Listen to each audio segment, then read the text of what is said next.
Machiegni kendo, Lipot mawiye ewi kaka omenda osebedo katie kaunti ma Siaya koro renji ne gavana ma kaunti ma Siaya James Orengo.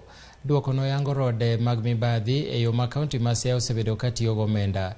Ripot no chiw kawuono kod Edward Ouko, ma en jakom mar raput mane nono kaka omenda oseti godo e kaunti no ma Siaya.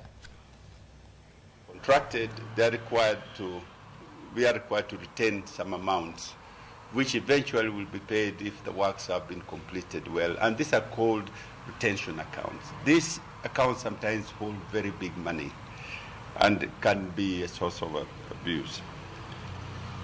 Indeed, the IFMIS payment system is configured to automatically deduct a retention amount for specified works. Now, in the year that what we've looked at so far, especially the retention account balance as 9th November 22, is as follows.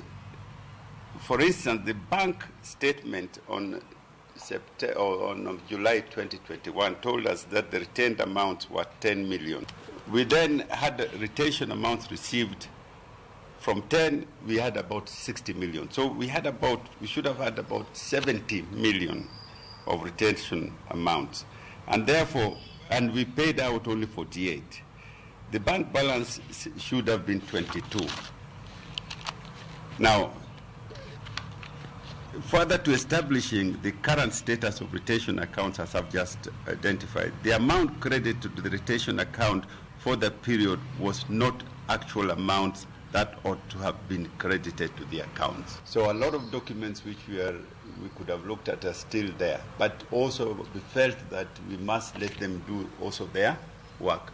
But nevertheless, we also looked at the financial movements around those 2021 and 2023 towards the end of financial years to see to what extent this 600 and the 400 as a global sum are likely to be true.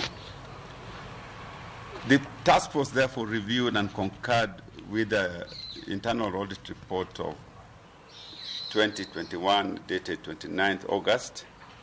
The analysis of the data contained in the subject matter report findings were: 1, there were irregular transfer of funds.